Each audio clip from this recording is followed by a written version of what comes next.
Mesdames, Messieurs, bonjour.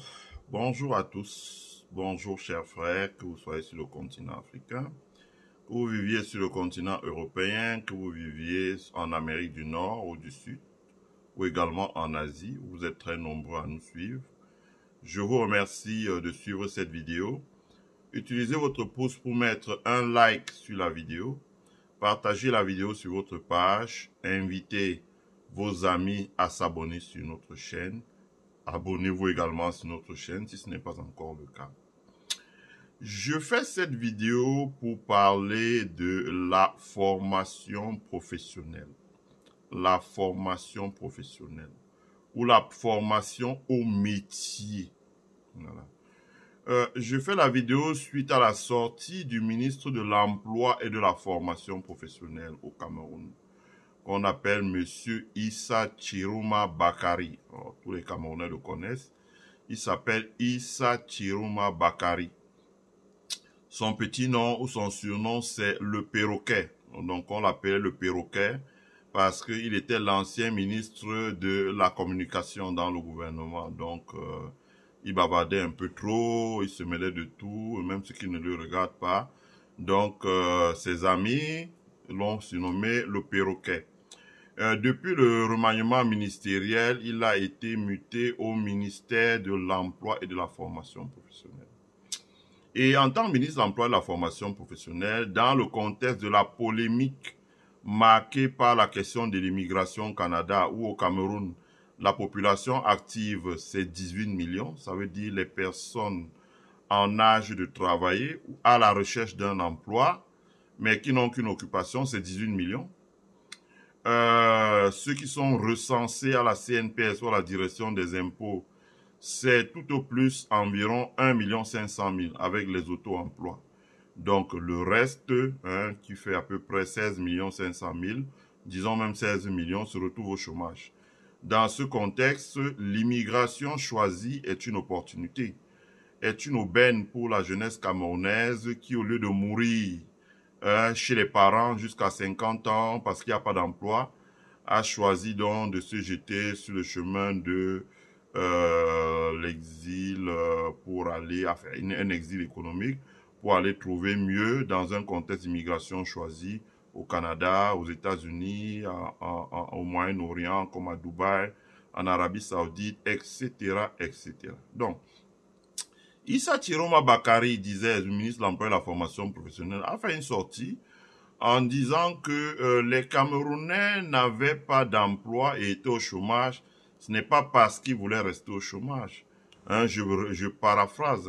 Ce n'est pas parce qu'ils voulaient rester au chômage, mais c'est surtout parce qu'ils n'avaient pas des opportunités d'emploi localement au Cameroun. Donc, c'est une vidéo c'est une déclaration évidemment qui a été reprise par tous les journaux au Cameroun et elle mérite qu'on s'y attarde un tout petit peu. Donc, sur le fond, M. Issa Chiroma a raison. D'ailleurs, je raconte toujours l'anecdote que on s'aperçoit que les jeunes enfants qui sont partis du Cameroun, qui avaient un baccalauréat, qui avaient une licence, qui avaient un master, quand ils arrivent dans un pays comme les États-Unis, ils vont apprendre un métier comme la cybersécurité. Des amis qui étaient journalistes au Cameroun, directeurs de rédaction en chef dans un journal, ils arrivent aux États-Unis, ils vont apprendre le métier, par exemple, de la cybersécurité. Ils passent une licence en cybersécurité, ils passent un master en cybersécurité parce qu'ils ont appris un métier. Et avant ça, ils font une formation d'1 an dans un community college. Et à la sortie de la formation, ils ont un emploi très bien rémunéré. Très bien rémunéré, qui va chercher souvent ce qu'on appelle six figures aux États-Unis, ça veut dire 100 000 dollars, 65 000 millions de francs CFA par an. Alors, ceux qui arrivent ici avec l'équivalent de ce qu'on appelle un BPC, quand ils vont dans une usine, on leur montre comment faire la maintenance des machines, de l'électricité, etc. Quand la machine s'arrête, comment la redémarrer, la nettoyer, la graisser. Et une fois qu'ils ont acquis les fondamentaux, vous les voyez, ils commencent à devenir des travailleurs qualifiés. Et ils passent d'autres formations internes aux entreprises. Ils deviennent ce qu'on appelle ingénieurs.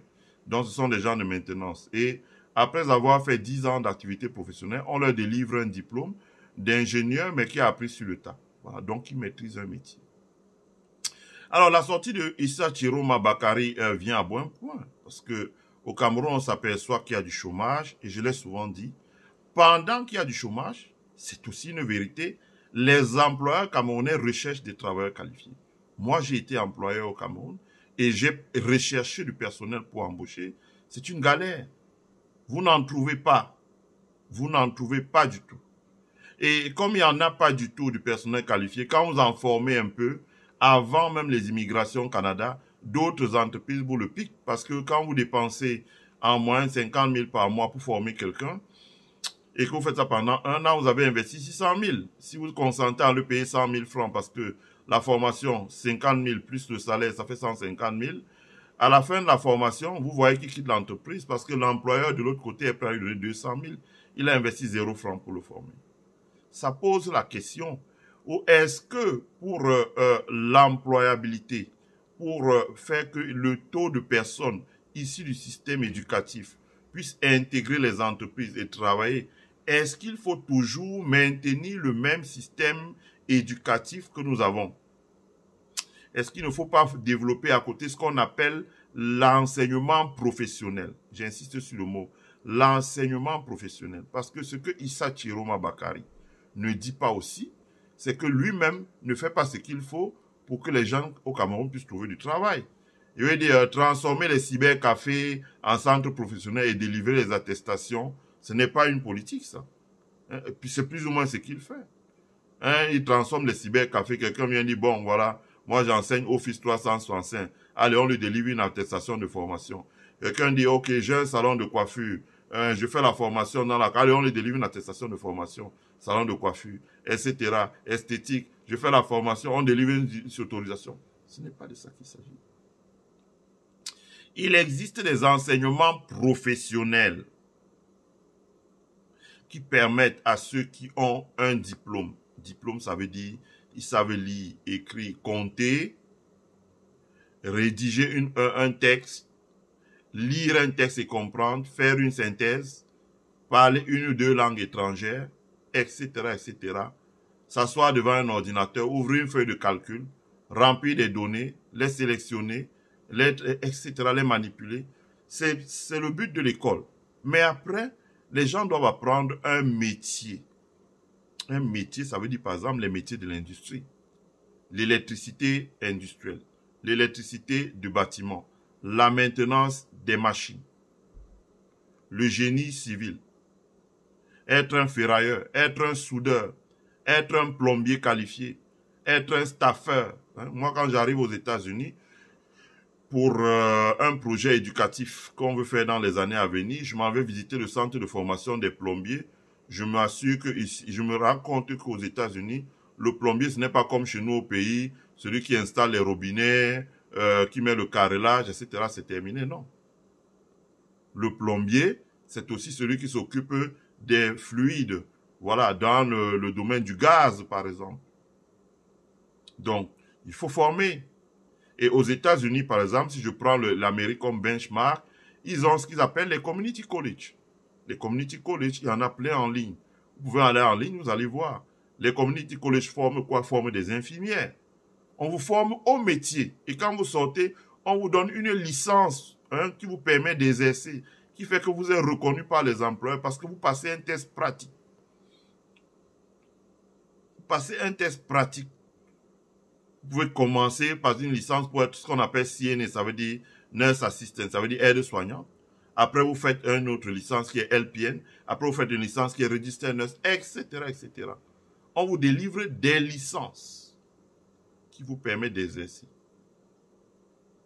On vous délivre des licences qui vous permettent d'exercer.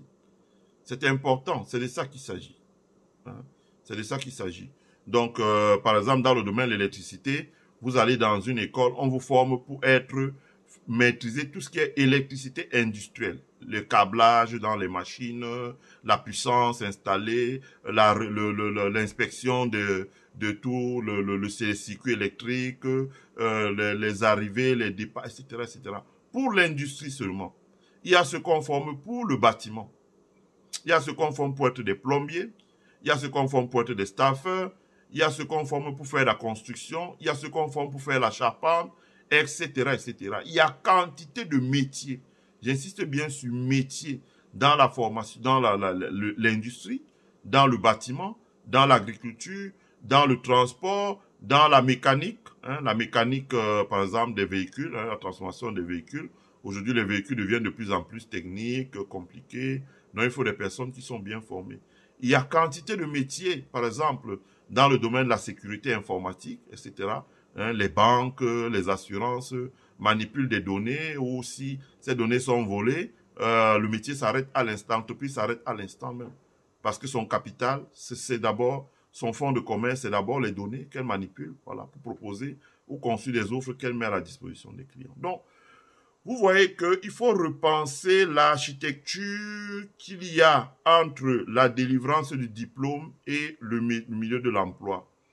En développant des formations, c'est le cas aux États-Unis, de 2 ans maximum, qui permettent à ceux qui sont issus de l'enseignement secondaire, ça veut dire, et même primaire, c'est-à-dire que ceux qui ont leur CIP, ceux qui ont leur BPC, ceux qui ont leur baccalauréat, d'aller dans une formation de 2 ans qui leur apprennent un métier. Et maintenant, la suite, c'est l'insertion professionnelle. Ça veut dire comment on vous insère dans l'entreprise et on vous donne encore un complément de formation. Voilà. Donc pour ça, l'État du Cameroun doit cesser de penser, l'État du Cameroun, pas seulement, mais les États africains doivent cesser de penser que c'est le diplôme qui confère l'employabilité à un travailleur. Ce n'est pas le diplôme. Il faut sortir de là. Ce n'est pas le diplôme.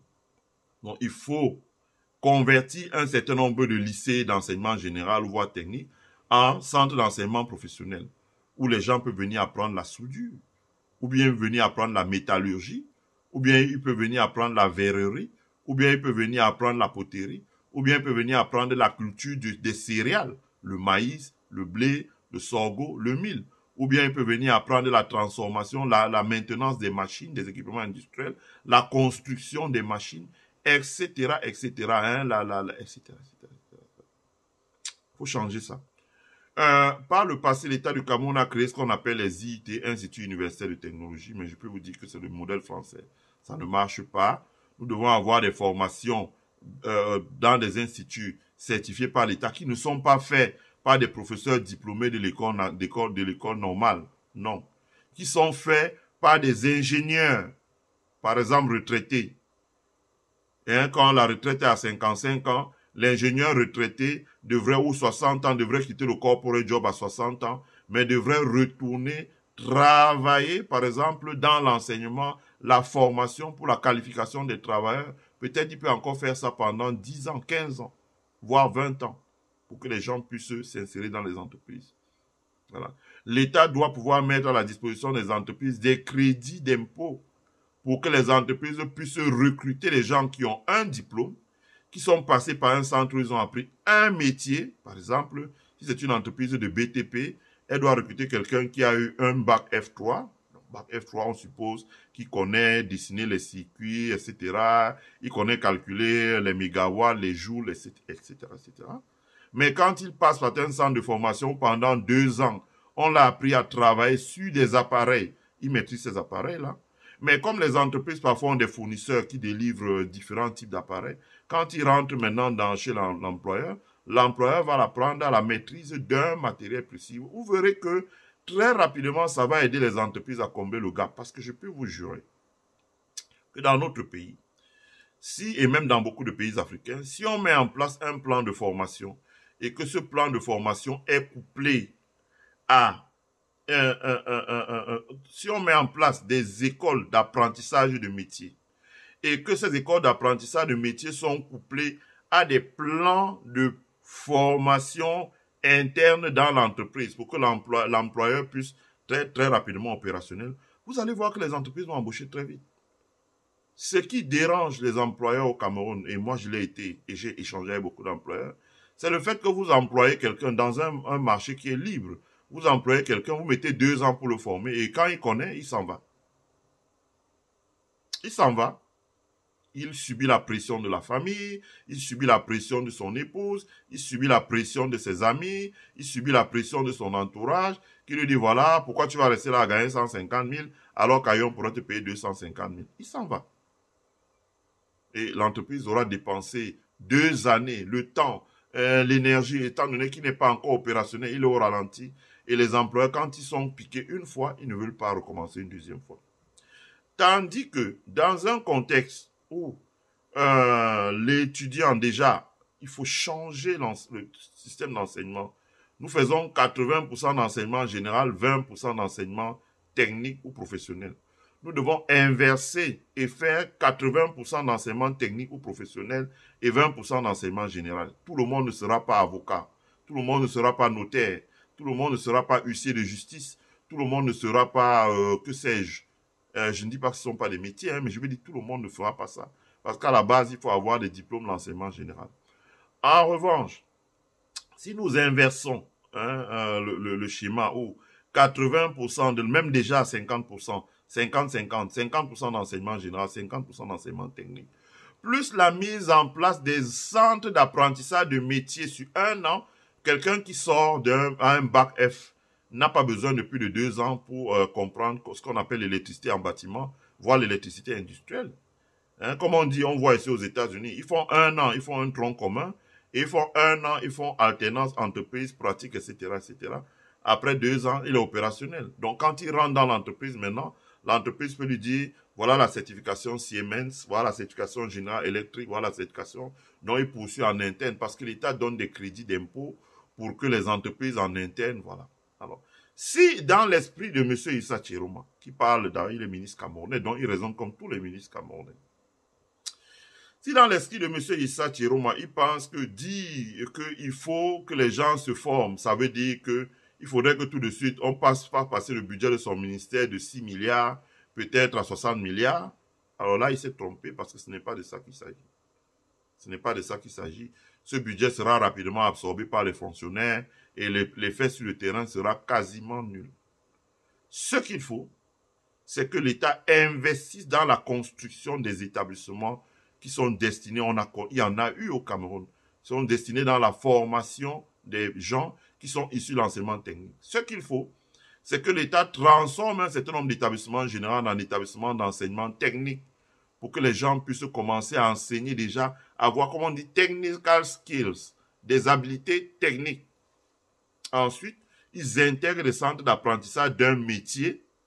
Et quand ils sont des centres d'apprentissage d'un métier, l'État doit donner les moyens à la PME camerounaise et aux grandes entreprises camerounaises en interne d'avoir des programmes de certification des travailleurs, qui sont souvent des programmes mis en place par des grandes entreprises internationales de certification. Vous avez CEGELEC au Cameroun, CEGELEC a ses programmes internes de certification, etc., etc. Donc voilà autant de choses que nous pouvons faire pour essayer de rehausser le niveau et d'augmenter le taux d'employabilité. Voilà. Je remercie tous ceux qui ont suivi cette vidéo, hein, loin de la polémique, mais de l'analyse et de la proposition. Je vous prie de vous abonner à notre chaîne YouTube Élisée Yonta, d'inviter vos amis avec qui vous partagez ou regardez cette vidéo, demandez-leur de s'abonner. Mettez un pouce, un like pour que YouTube puisse recommander la vidéo au maximum de personnes. Et également, soutenez le développement de notre chaîne par les liens qui s'affichent sur notre chaîne YouTube. Voilà. Je vous remercie à tous et à toutes et je vous souhaite de passer une merveilleuse semaine. Bye.